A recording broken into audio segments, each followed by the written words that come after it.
ദൈവനാമത്തിലെ അവർക്കും വീണ്ടും സ്നേഹവന്ദനം. കൊലോസ് ലേഖന പഠനത്തിലേക്ക് നമുക്ക് പ്രവേശിക്കാം. ഒരു വാക്ക് പ്രാർത്ഥിച്ചുകൊണ്ട് നമുക്ക് ഈ പഠനത്തിലേക്ക് പ്രവേശിക്കാം. കൊലോസ് എഴുതിയ ഉന്നതനും പരിശുദ്ധനും ജീവനുള്ളവനും വിളിച്ചാൽ വിളി കേൾക്കുന്നവനും മനുഷ്യരുടെ നഗ്നനേത്രങ്ങൾ കൊണ്ട് കാണുവാൻ കഴിയാത്ത, മനുഷ്യന്റെ യാതൊരുവിധ ഇന്ദ്രിയങ്ങൾ കൊണ്ട് ഗോചരമല്ലാത്ത വിശുദ്ധവും പരിശുദ്ധവുമായ മറ്റൊരു പ്രതലത്തിൽ ആത്മീകമായ വിശുദ്ധയുടെയും നിർമ്മലതയുടെയും പവിത്രതയുടെയും നടുവിൽ കെരൂബുകളാലും സറാഫുകളാലും മാലാഖമാരാലും ദൂതന്മാരാലും അനവരതം ഇടവിടാതെ നിരന്തരം വിശുദ്ധൻ പരിശുദ്ധൻ പരിശുദ്ധൻ പരിശുദ്ധൻ എന്ന് വർണ്ണിക്കപ്പെടുകയും വാഴ്ത്തപ്പെടുകയും ബഹുമാനിക്കപ്പെടുകയും ചെയ്യുന്ന സർവത്തിനും അധിപനും അധികാരിയും ഉടയവനുമായ സകലത്തിൻ്റെ കാരണബോധനും ലാക്കുമായ സർവജ്ഞാനിയായ സത്യസ്വരൂപനായ നിത്യനായ പരിശുദ്ധ പിതാവേ, ഇപ്രകാരം ഈ സായാഹ്നത്തിൽ അങ്ങയുടെ സന്നിധിയിൽ ഞങ്ങൾക്ക് പലയിടത്തായിരുന്നു അങ്ങയുടെ വിശുദ്ധ വചനത്തിൻ്റെ തണലിലേക്ക് ഞങ്ങളെ തന്നെ സമർപ്പിക്കുവാൻ ഈ ഭൂമിയിലുള്ള ഞങ്ങളുടെ പരദേശി ജീവിതയാത്രയിൽ നിത്യത ലക്ഷ്യമാക്കിക്കൊണ്ടുള്ള ഞങ്ങളുടെ യാത്രയിൽ ഞങ്ങളുടെ പാതയ്ക്ക് പ്രകാശവും കാലിൻ്റെ ദീപവുമായി ഇന്ന് നൽകി തന്നിരിക്കുന്ന വിശുദ്ധ വചനങ്ങൾ അത് ഹൃദയപൂർവ്വം ഞങ്ങൾക്ക് കേൾക്കുവാൻ, ധ്യാനിപ്പാൻ, ചിന്തിപ്പാൻ, അത് അനുസരണത്തിലേക്ക് കൊണ്ടുവരുവാൻ തക്കവണ്ണം ഞങ്ങൾക്കൊരു അവസരം തരുന്നു. ഞങ്ങളോട് ഇന്ന് അങ്ങ് സംസാരിക്കുന്നത്, ഞങ്ങൾ ഇന്ന് കേൾക്കുന്നതും ഞങ്ങളുടെ ജീവിതത്തിന് ആവശ്യമായ കാര്യങ്ങളാണ് ഞങ്ങളോട് ഇടപെടുന്നത് എന്ന് തിരിച്ചറിഞ്ഞു അത് സ്വീകരിക്കേണ്ട മനോഭാവത്തോടെ പരമാർത്ഥതയോടെ അത് സ്വീകരിക്കുവാനും ഹൃദയത്തിൻ്റെ അടിത്തട്ടിൽ ഞങ്ങളത് സംരക്ഷിക്കുവാനും സൂക്ഷിക്കുവാനും ഞങ്ങളുടെ വിശ്വാസ ജീവിതത്തിൽ അത് വിശ്വാസമായി പരിണമിക്കുവാനും ഞങ്ങളെ അങ്ങ് സഹായിക്കണമെന്ന് പ്രാർത്ഥിക്കുന്നു. അങ്ങയുടെ മക്കളെന്ന നിലയിൽ ഞങ്ങളുടെ ജീവിതം അനുദിനം ആത്മീകമായി ബലപ്രാപിച്ച് അങ്ങേക്കുറിച്ചുള്ള പരിജ്ഞാനത്തിൽ വളരുവാൻ ഞങ്ങളെ സഹായിക്കണമെന്ന് ഒരുക്കി തരുന്ന വചനങ്ങൾക്കായി നന്ദി. പലയിടത്തായി ഇന്ന് ഞങ്ങളോടൊപ്പം പങ്കെടുക്കുന്ന എല്ലാവരെയും ഈ സമയത്ത് ഓർത്ത് പ്രാർത്ഥിക്കുന്നു. അങ്ങയുടെ മക്കളുടെ കൂടെ ഞങ്ങളുടെ സാന്നിധ്യം ഉള്ളതിനായിട്ട് നന്ദി. വചനത്തിലൂടെ അങ്ങ് ഞങ്ങളോട് ഇടപെടണമെന്ന് പ്രാർത്ഥിക്കുന്നു. ഞങ്ങളുടെ വ്യക്തിപരമായ എല്ലാ കുറവുകളും ബലഹീനതകളും പാപങ്ങളും തിന്മകളും എല്ലാം ഞങ്ങൾ ക്ഷമിക്കുകയും പൊറുക്കുകയും ചെയ്യണം.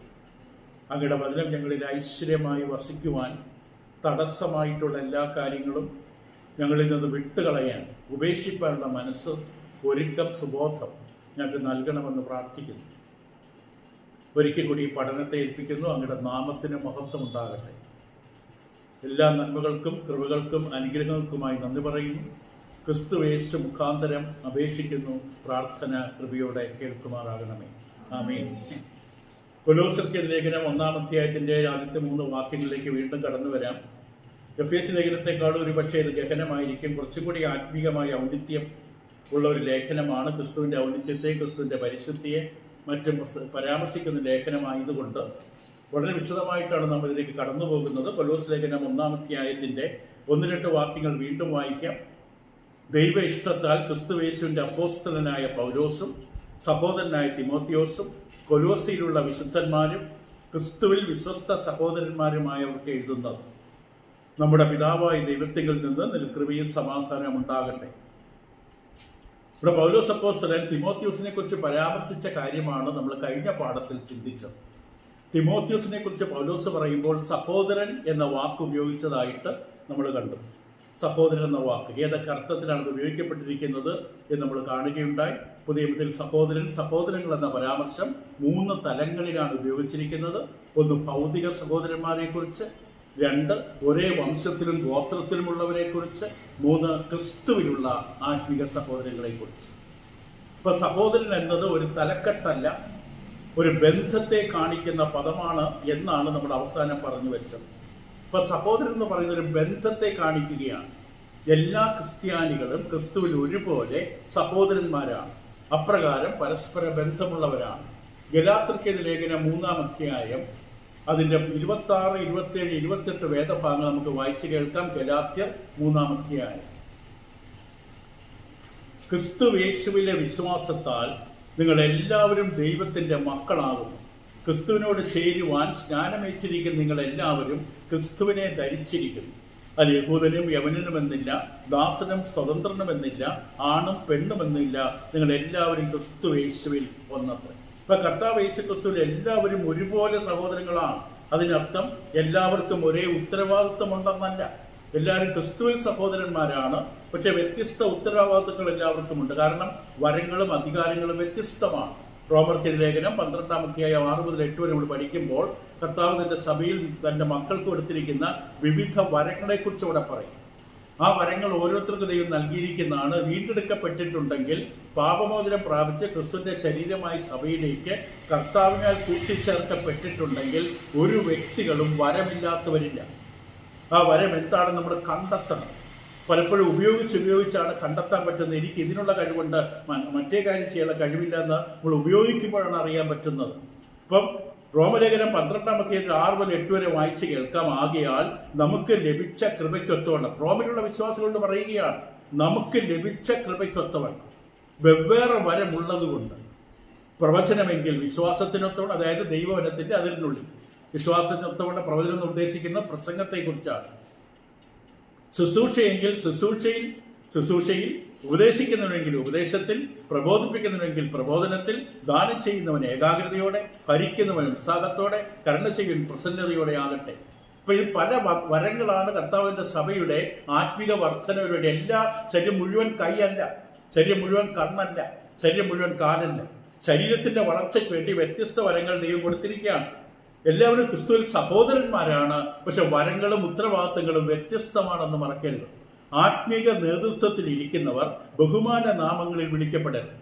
ഇത് ലോകത്തിൽ ഇവിടെ കാണുന്നത് പോലെ മോസ്റ്റ് റവറൻ, ഹോളി എന്നൊക്കെ പറയുന്ന പോലെ ആത്മീക നേതൃത്വത്തിൽ ഇരിക്കുന്നവരെ ബഹുമാന നാമങ്ങളിൽ അനുസരിച്ച് വിളിക്കപ്പെടരുത്. അവരെ ബഹുമാനിക്കണം.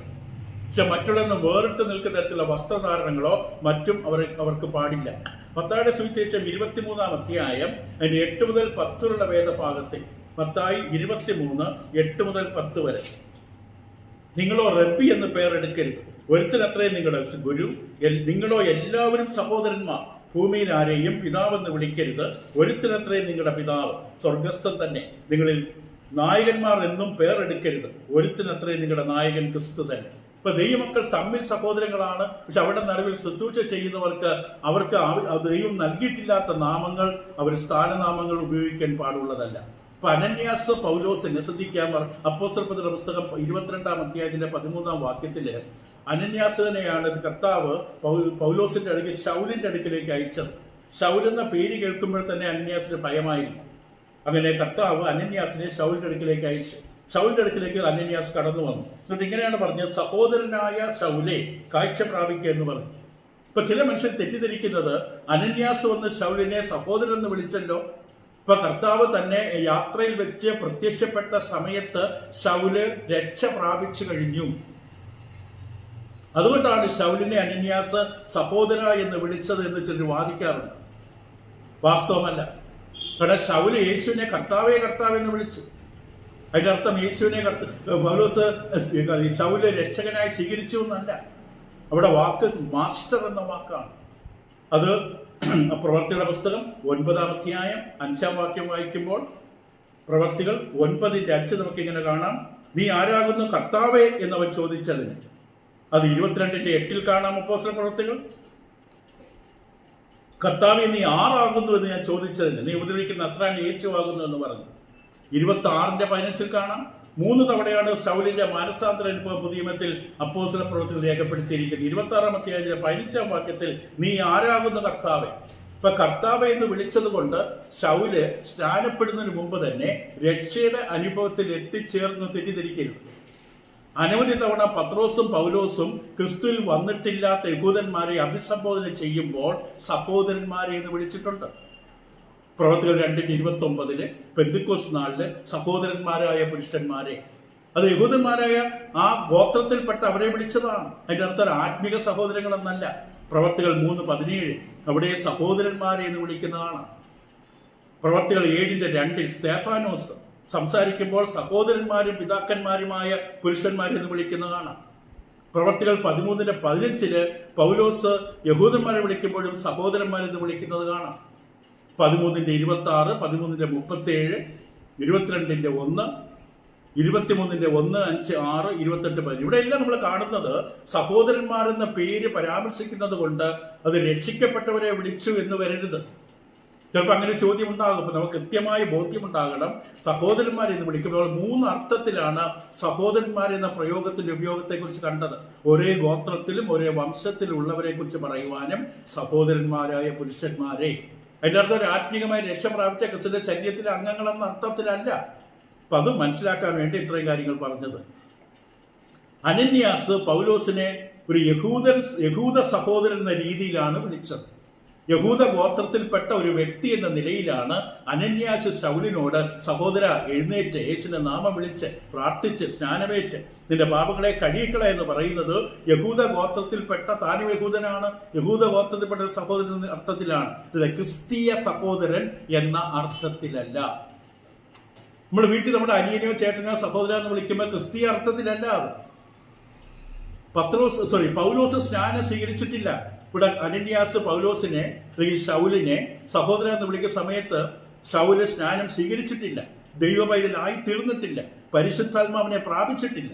പ്രവൃത്തികളുടെ പുസ്തകം 9:17 വാക്യം വായിക്കുമ്പോൾ, പ്രവൃത്തികൾ 9-ാം വാക്യം ഇങ്ങനെ നമുക്ക് വായിച്ചു കേൾക്കാം. അവിടെ അനന്യാസ് പറഞ്ഞത് ഇപ്രകാരമാണ്: അനന്യാസ് വീട്ടിൽ ചെന്ന് അവന്റെ മേൽ കൈവച്ച്, ശൗലേ സഹോദര, നീ കാഴ്ച പ്രാപിച്ച പരിശുദ്ധാത്മപൂർണ്ണനാകേണ്ടതിന് വന്ന വഴിയിൽ നിനക്ക് പ്രത്യക്ഷനായ യേശു എന്ന കർത്താവിനെ അയച്ചിരിക്കുന്നു എന്ന് പറഞ്ഞു. ശൗലേ സഹോദര എന്ന് വിളിച്ചത്, സഹോദരൻ എന്ന് വിളിക്കുന്നത് ക്രിസ്തീയ സഹോദരൻ അർത്ഥത്തിലല്ല എന്ന് നമ്മൾ കണ്ടു. യേശുവിനെ കർത്താവ് എന്ന് വിളിച്ചത് കൊണ്ട് മാത്രം ആർക്കും ഒരു പ്രയോജനമില്ല എന്ന് പുതിയ വിശ്വാസികൾക്ക് നന്നായിട്ടറിയാം. മത്തായി 7:21, ലൂക്കോസ് 6:46. എന്നോട് കർത്താവേ കർത്താവേ എന്ന് പറയുന്നവനല്ല. ഇപ്പൊ മത്തായി 7:21, ലൂക്കോസ് 6:46.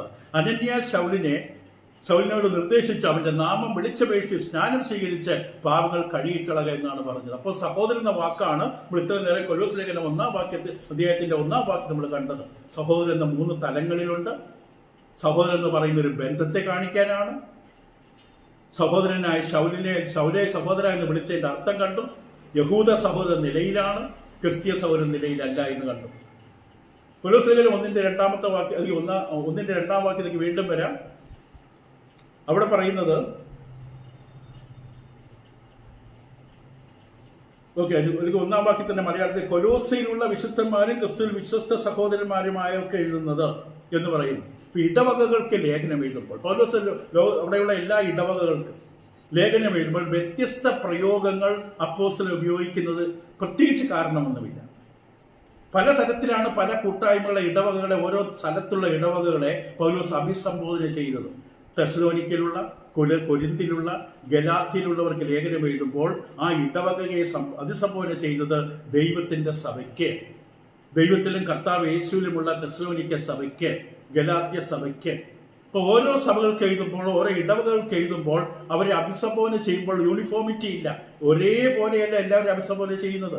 ഒരു കൂട്ടർ പറയും ദൈവസഭയ്ക്ക്, വേറെ സ്ഥലത്ത് എഴുതുമ്പോൾ പറയും ദൈവത്തിലും കർത്താവ് യേശുവിലുമുള്ള തെസ്സലോനിക്ക സഭയ്ക്ക്, ഗലാത്യ സഭയ്ക്ക്. റോമലേഖനം, ഫിലിപ്പ് ലേഖനം, കൊലോസ് ലേഖനം, എഫേസ് ലേഖനം ഇവിടെ എഴുതുമ്പോൾ എന്ത് ചെയ്തു? വിശുദ്ധന്മാർ എന്ന് വിളിച്ചുകൊണ്ട് എഴുതി. ഇപ്പൊ ഒരു കൂട്ടരെ എഴുതുമ്പോൾ തെസ്സലോനിക്ക സഭയ്ക്ക്, ഗലാത്യ സഭയ്ക്ക്, ദൈവസഭയ്ക്ക്, ദൈവത്തിലും കർത്താവ് യേശുവിലുമുള്ള സഭയ്ക്ക് എന്നൊക്കെ പറഞ്ഞുകൊണ്ട് ചില ഇടവകൾക്ക് എഴുതുമ്പോൾ അങ്ങനെ എഴുതി, ചില ഇടവകളോട് എഴുതുമ്പോൾ വിശുദ്ധന്മാർ എന്ന് എഴുതി. അതിന്റെ അർത്ഥം വേറൊന്നുമല്ല, ഒന്ന് തന്നെയാണ്. സഭ എന്നത് ദൈവമക്കൾ, ക്രിസ്ത്യാനികൾ സംഘടിപ്പിക്കപ്പെട്ട നിലയിലാണ് തെസ്സലോനിക്കയിലുള്ള ദൈവസഭ. പിതാവിലും പുത്രനിലുമുള്ള ദൈവസഭ എന്ന് പറഞ്ഞാൽ അവിടെയുള്ള ദൈവമക്കൾ സംഘടിപ്പിക്കപ്പെട്ട ഒരു നിലയിലാണ് അവിടെ ആ പേരിൽ അറിയപ്പെട്ടത്. വിശുദ്ധന്മാർ എന്ന് അറിയുന്നുണ്ടെങ്കിൽ വ്യക്തിപരമായിട്ട് ആ കൂട്ടത്തിൽപ്പെട്ടവരെ വിളിക്കുകയാണ്. സംഘടന എന്ന നിലയിൽ വിളിക്കുമ്പോൾ, ഒരുമിച്ചുള്ള രീതിയിൽ വിളിക്കുമ്പോൾ അവിടെയുള്ള, അല്ലെങ്കിൽ തെസ്സലോനിക്കയിലുള്ള ദൈവസഭ, ഗലാത്യയിലുള്ള ദൈവസഭ, ദൈവത്തിലും കർത്താവ് യേശുവിലുമുള്ള സഭ എന്ന് വിളിക്കുമ്പോൾ മൊത്തം ജനത്തെ ഒരുമിച്ച് പറയും. പക്ഷെ അതേ സമയത്ത് ചിലപ്പോൾ വിശുദ്ധന്മാർ, നമ്മുടെ കൊലോസ്യത്തിൽ വിശുദ്ധന്മാർ എന്നാണ് വിളിച്ചത്. അത് വ്യക്തിപരമായി ആ കൂട്ടത്തിൽപ്പെട്ടവരെ കാണിക്കുന്ന നിലയിലാണ്. ഇത് കൂടുതൽ ഹൃദയത്തെ സ്പർശിക്കുന്ന ഒരു പദമാണ് സഭയിലുള്ളവരെ, കലിയൂരിലുള്ള വിശുദ്ധന്മാർക്ക് എഴുതുന്നത് എന്ന് പറഞ്ഞുകൊണ്ട് ആരെങ്കിലും നമുക്ക് കത്ത് എഴുതിയാൽ ആ കത്ത് നമ്മളെ വല്ലാതെ സ്പർശിക്കും. എന്നെ വ്യക്തിപരമായ വിശുദ്ധൻ എന്ന് വിളിച്ചുകൊണ്ടാണ് എഴുതിയത്. അല്ലെങ്കിൽ കലിയൂരിലുള്ള ദൈവത്തിന്റെ സഭ, തിരുവനന്തപുരത്തുള്ള ദൈവത്തിന്റെ സഭ എന്ന് എഴുതിയാൽ ആ മൊത്തം സഭയെ അഭിസംബോധന ചെയ്യുകയാണ്. എന്ന് വെച്ചാൽ അവിടെയുള്ള വിശുദ്ധന്മാർക്ക് എന്ന് പറയുമ്പോൾ അത് വ്യക്തിപരമായി അത് ഹൃദയത്തെ സ്പർശിക്കുന്ന ഒരു വാക്കാണ്. ഇപ്പൊ വിശുദ്ധൻ എന്ന വാക്കിലേക്ക് ചുരുക്കമായി നോക്കാം, വേർതിരിക്കപ്പെട്ടവർ. ഒരു പ്രത്യേക ഉദ്ദേശത്തിനായി ലോകത്തിലെ ദുഷ്ടതയിൽ നിന്ന് വേർതിരിച്ച് ദൈവത്തിന്റെ ഉദ്ദേശത്തിനായി വിളിക്കപ്പെട്ടു വേർതിരിക്കപ്പെട്ടെന്ന് പറഞ്ഞാൽ സ്വന്തം ഇഷ്ടത്തിന് ജീവിക്കാനുള്ളതല്ല വിശുദ്ധന്മാർ. ഒരു പ്രത്യേക ഉദ്ദേശത്തിനു വേണ്ടി വേർതിരിക്കപ്പെട്ടവരാണ്. ഒരു പ്രത്യേക ഉദ്ദേശത്തിനായി ലോകത്തിലെ ദുഷ്ടതയിൽ നിന്ന് അഥവാ ലോകത്തിൽ നിന്ന് സുവിശേഷത്താൽ വിളിച്ച് വേർതിരിക്കപ്പെട്ടവർ. അവർ ദൈവത്തിന്റെ ഉദ്ദേശത്തിനായിട്ടാണ് വിളിക്കപ്പെട്ടു. വിശുദ്ധൻ എന്ന പദവി ഉള്ളത് കൊണ്ട് ഇഷ്ടംപോലെ പല കാര്യങ്ങൾക്കിട്ട് ജീവിക്കാൻ പറ്റില്ല. പട ചേർത്തവനെ പ്രസാദിപ്പിക്കേണ്ട ജീവിതമാണ് ഇനി. യേശുവിനെ ജീവിക്കുവാൻ ലോകത്തെ മറന്നവരാണ് വിശുദ്ധന്മാർ എന്നുള്ളത്. അവരിപ്പോൾ ജീവിക്കുന്ന യേശുവിനാണ്. യേശുവിന് വേണ്ടിയാണ് അവർ ജീവിക്കുന്നത്. അവരെയാണ് വിശുദ്ധൻ, വേർതിരിക്കപ്പെട്ടവർ എന്ന വാക്കുകൊണ്ട് ഉദ്ദേശിക്കുന്നത്. യേശുവിന്റെ സകല ശിഷ്യന്മാർക്കുമുള്ള പേരാണിത്. ഇത് അവരുടെ കൂട്ടത്തിൽപ്പെട്ടൊരു പ്രത്യേക വിഭാഗമല്ല. ലോകത്തിൽ തിരുത്തപ്പെടേണ്ട മറ്റൊരു കാര്യമാണിത്. ദൈവമക്കളാണ് വിശുദ്ധർ എന്ന ഒരു പ്രസ്താവന വരണമെന്ന്. സ്നാനമേറ്റ ദൈവമക്കൾ മാത്രമാണ് വിശുദ്ധർ എന്ന പ്രസ്താവന വരണം. അപ്പൊ നമ്മൾ കണ്ടു, വിശുദ്ധർ എന്ന് പറയുന്നത് കർത്താവ് യേശുവിന്റെ സകല ശിഷ്യന്മാരെയും പരാമർശിക്കാനുള്ള വാക്കാണ് വിശുദ്ധൻ എന്നുള്ളത്. നിങ്ങൾ ക്രിസ്തുവിനാണെങ്കിൽ എന്നെ കേൾക്കുന്ന നിങ്ങളൊരു വിശുദ്ധനാണ്, വിശുദ്ധയാണ്. പ്രവൃത്തികൾ 26:10 ഈ വിശുദ്ധൻ എന്ന വാക്ക് ചില വാക്കുകൾ നമുക്ക് നോക്കാം. വാക്യങ്ങൾ പ്രവൃത്തികൾ 26:10 വിശുദ്ധന്മാരിൽ പലരെയും തടവിലാക്കി. സഭയിലെ അംഗങ്ങളെ കുറിച്ചാണ് പറഞ്ഞത്. വിശുദ്ധന്മാരിൽ പലരെയും തടവിലാക്കി. പ്രവൃത്തികൾ 26:10. റോമർ 8:27 ആത്മാ വിശുദ്ധന്മാർക്ക് വേണ്ടി പക്ഷപാതം ചെയ്യുന്നു. വിശുദ്ധൻ എന്നവിടെ ഉദ്ദേശിക്കുന്ന സഭയിലെ ഓരോ വീണ്ടെടുക്കപ്പെട്ട, രക്ഷിക്കപ്പെട്ട, സ്നാനം സ്വീകരിച്ച ദൈവമക്കളോടാണ്. റോമർ 12:13 വിശുദ്ധന്മാരുടെ ആവശ്യങ്ങളിൽ കൂട്ടായ്മ കാണിപ്പി. ഇവിടെ വിശുദ്ധൻ എന്ന് പറഞ്ഞാൽ ഒരു പ്രത്യേക ഗണത്തെ കുറിച്ചല്ല. കർത്താവ് യേശുവിൽ വന്നിട്ടുള്ള വീണ്ടെടുക്കപ്പെട്ട, വേർതിരിക്കപ്പെട്ട എല്ലാവരെയും പരാമർശിച്ചുകൊണ്ടാണ്. 2 കൊരിന്ത്യർ 13:13 വിശുദ്ധന്മാർ എല്ലാവരും നിങ്ങൾക്ക് വന്ദനം ചൊല്ലുന്നു. 2 കൊരിന്ത്യർ 13:13 1 കൊരിന്ത്യർ 16:1 വിശുദ്ധന്മാർക്ക് വേണ്ടിയുള്ള ധർമ്മശേഖരത്തിന്റെ കാര്യത്തിലോ ഇവിടെ വാക്ക് വിശുദ്ധൻ എന്നാണ്. 2 കൊരിന്ത്യർ 1:1 എല്ലായിടത്തുമുള്ള സകല വിശുദ്ധന്മാർക്ക് വേണ്ടി. ഇപ്പൊ കർത്താവിന്റെ സഭയിലുള്ള അംഗങ്ങളെ സ്നാനമേറ്റ് കർത്താവിന്റെ സഭയിലേക്ക് കർത്താവിനാൽ കൂട്ടിച്ചേർക്കപ്പെട്ടവരെ വിളിക്കുന്ന പേരാണ് വിശുദ്ധൻ. സ്ഥാനപ്പേരല്ലാതെ. എഫേസ്യർ 1:1 എഫെസോസിലുള്ള വിശുദ്ധന്മാർ. അനവധി വാക്യങ്ങൾ പറയാൻ പറ്റും. ഇത്രയെങ്കിലും നമുക്ക് കാര്യങ്ങൾ മനസ്സിലായി. വിശുദ്ധൻ എന്ന വാക്ക് എന്തിനെ, ആർക്കാണെന്നുള്ളത്. ലോകപ്രകാരമുള്ള ജീവിത ശൈലിയിൽ നിന്ന് വേർപെട്ട് ക്രിസ്തുവിന്റെ അനുയായികളായി ജീവിക്കുന്നവർ, അവരാണ് വിശുദ്ധന്മാർ. അപ്പൊ ലോകപ്രകാരമുള്ള ജീവിത ശൈലിയിൽ നിന്ന് അവർ വേർപെട്ടവരാണ്. ഒരു വേർതിരിവുണ്ട്, ഒരു വെട്ടി മാറ്റപ്പെട്ട, സെറ്റപ്പാർട്ട് എന്ന അർത്ഥമാണ്. ക്രിസ്തുവിന്റെ അനുയായികളായി ലോകത്തിൽ ജീവിക്കുന്നവരാണ് വിശുദ്ധന്മാർ എന്നുള്ളത്. 2 കൊരിന്ത്യർ 6:17 വായിക്കാം. 2 കൊരിന്ത്യർക്കെതിരെ 2 ലേഖനം 6:17 ഭാഗത്തിൽ അവരുടെ നടുവിൽ നിന്ന് പുറപ്പെട്ട് വേർപെട്ടിരിപ്പി. അവിടെ നടുവിൽ നിന്ന് പുറപ്പെടുക. ലോകത്തിലെ അന്നത്തെ പ്രജാതികളുടെ സംസ്കാരത്തിൽ നിന്നും ജാതികളുടെ സ്വാധീനത്തിൽ നിന്നും പൗലോസ് കൊരിന്ത്യ സഭയോട് ഏറ്റവും ദുഷ്ടകർമ്മ തരത്തിലുള്ള ജീവിതം ഉണ്ടായിരുന്ന ഒരു പട്ടണമാണ് കൊരിന്ത്യ പട്ടണം. പൗലോസ് അവിടെയുള്ള ദൈവമക്കളോട് പറയുകയാണ്, അവിടെ നടുവിൽ നിന്ന് വേർപെട്ടിരിപ്പ് എന്ന് പറഞ്ഞാൽ വേറെ സ്ഥലത്ത് പോയി താമസിക്കാനല്ല. നിങ്ങളുടെ സ്വഭാവം കൊണ്ടും പെരുമാറ്റം കൊണ്ടും നിങ്ങൾ അവരിൽ നിന്ന് വേർപെട്ടിരിക്കണം. 2 കൊരിന്ത്യർ 6:17 ഇരുട്ടിൽ നിന്ന് ക്രിസ്തുവിന്റെ രാജ്യത്തിലേക്കും ദൈവത്തിന്റെ അത്ഭുത വെളിച്ചത്തിലേക്കും വിളിക്കപ്പെട്ടവരാണ് വിശുദ്ധന്മാർക്ക് വെളിച്ചത്തിലുള്ള അവകാശം. പൗലോസ് നമ്മൾ 1:13 പഠിക്കുമ്പോൾ വിശദമായി പഠിക്കാം. നമ്മളെ വിളിച്ച് വേർതിരിച്ച് എവിടെ നിന്നാണ്? ഇരുട്ടിൽ നിന്ന്. ഇരുട്ടിന്റെ അധികാരം, പിശാചിന്റെ നിയന്ത്രണം. അവിടെ നിന്ന് ക്രിസ്തുവിന്റെ രാജ്യത്തിലേക്ക്, ക്രിസ്തുവിന്റെ അധികാരത്തിലേക്ക്. മറ്റൊരു പറഞ്ഞാൽ ദൈവത്തിന്റെ അത്ഭുത വെളിച്ചം. ആത്മീകമായി നമുക്ക് ഇന്ന് സ്വർഗീയ പ്രകാശം കിട്ടുന്ന ഒരു സ്ഥലത്തേക്ക്, ഒരു പ്രതലത്തിലേക്ക്, ഒരു മണ്ഡലത്തേക്ക് കൊണ്ടുവന്ന് വെച്ചിരിക്കുകയാണ്. സ്വർഗീയ പ്രകാശം വീഴുന്ന ഒരു സ്ഥലത്തെത്തിയിരിക്കുകയാണ്. ഇരുട്ടിൽ നിന്നാണ് നമ്മൾ ഇവിടെ കൊണ്ടുവന്നത്. അത്ഭുത പ്രകാശം എന്ന വാക്കാണ്, അഡ്ജക്റ്റീവാണ്. അത്ഭുത പ്രകാശം. ദൈവമക്കളെ പോലെ ഇത്രയും അതിശയിക്കുന്ന ജീവിതമുള്ളവർ വേറെ ആരുമില്ല. ഒരു അത്ഭുത പ്രകാശത്തിലേക്കാണ്. ഒരു നിരാശയും തളർന്നു വിരിക്കേണ്ട, ഞരങ്ങിക്കൊണ്ട് ജീവിക്കേണ്ട ജീവിതമല്ല ക്രിസ്തീയ ജീവിതം. ഇത് അത്ഭുത പ്രകാശത്തിലുള്ള ജീവിതമാണ്. പ്രവൃത്തികളുടെ പുസ്തകം 26-18 ഭാഗത്തിൽ ശൗലിനെ വിളിച്ച് സുവിശേഷ വേലയ്ക്ക് വേണ്ടി കർത്താവ് നിയോഗിക്കുമ്പോൾ പ്രവൃത്തികൾ 26-18 ഭാഗത്തിൽ ഇപ്രകാരമാണ് ആ ദൗത്യം നിയോഗം കൊടുത്തത്. അവർക്ക് പാപമോചനവും എന്നിലുള്ള വിശ്വാസത്താൽ ശുദ്ധീകരിക്കപ്പെടുന്നതിനിടയിൽ അവകാശം ലഭിക്കേണ്ടതിന് അവിടെ കണ്ണു തുറപ്പാൻ. നമ്മൾ നേരത്തെ പറഞ്ഞ പോലെ ആ മഹത്വം അത്ഭുത പ്രകാശത്തിൽ കടന്നു വരുമ്പോൾ അത് കാണാനായിട്ട് അകക്കണ്ണ് തുറക്കണം. കണ്ണു തുറക്കാനും അവരെ ഇരുട്ടിൽ നിന്ന് വെളിച്ചത്തിലേക്കും സാത്താന്റെ അധികാരത്തിൽ നിന്ന് ദൈവത്തിലേക്ക് തിരിപ്പാനും ഞാൻ ഇപ്പോൾ നിന്നെ അവരുടെ അടുക്കലേക്ക് അയക്കുന്നു. ശൗലിന്റെ ദൗത്യമാണ്. നിന്നെ വിളിച്ച വിളി ഇതാണ്. നിന്റെ ജീവിതം കൊണ്ട് ദൈവം ഉദ്ദേശിക്കുന്ന ഇതാണ്.